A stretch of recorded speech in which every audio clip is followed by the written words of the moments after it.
एक गांव था, सब्जीपुर, जहां हर सब्जी इंसानों की तरह रहती थी।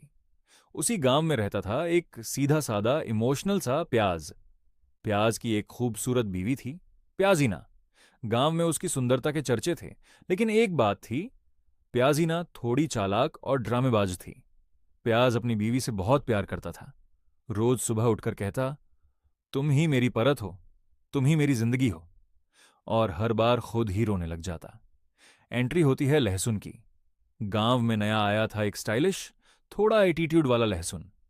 उसके बाल, छिलके चमकदार थे, और उसकी खुशबू थोड़ी तेज लेकिन अलग। प्याजीना ने पहली बार लहसुन को देखा और बोली, हाय, ये तो बड़ा स्पाइसी है। धीरे धीरे दोनों की बातें शुरू हुईं। पहले हाय हेलो, फिर चाय पियोगे, और फिर रोज की मुलाकातें। गुप्त प्यार शुरू। प्याज को कुछ पता नहीं था, वो तो रोज अपनी बीवी के लिए आंसू बहाता रहता। एक दिन प्याजीना बोली, मैं मार्केट जा रही हूं। लेकिन असल में वो लहसुन से मिलने गई। लहसुन बोला, तुम प्याज के साथ क्यों हो? वो तो बस रुलाता है। प्याजीना हंसते हुए, सही कहा, अब मैं तुम्हारे साथ तड़का लगाऊंगी। धोखा। एक दिन प्याज घर आया तो देखा, घर खाली। टेबल पर एक चिट्ठी थी, मैं जा रही हूं, अब मैं लहसुन के साथ हूं, तुम बहुत रुलाते हो। प्याज ये पढ़ते ही जोर जोर से रोने लगा। मैं तो पहले ही रुलाता था, अब खुद भी रोऊंगा। पूरा गांव इकट्ठा हो गया।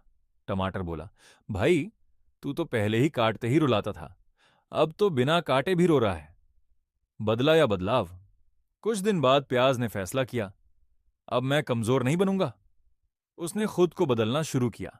जिम गया, योग किया, और मोटिवेशनल वीडियो देखने लगा। अब वो पहले वाला इमोशनल प्याज नहीं रहा।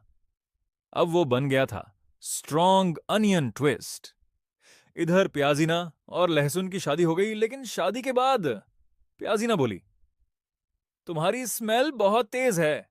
लहसुन बोला, और तुम बहुत बहुत ड्रामेबाज हो। दोनों में रोज लड़ाई होने लगी। क्लाइमैक्स, एक दिन दोनों गांव वापस आए। प्याज को देखा, अब वो हैंडसम, फिट और खुश था। प्याजीना शौक में, ये वही प्याज है?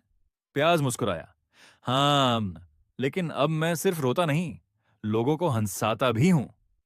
पूरा गांव ताली बजाने लगा। लहसुन धीरे से बोला, भाई, तू तो अपग्रेड हो गया।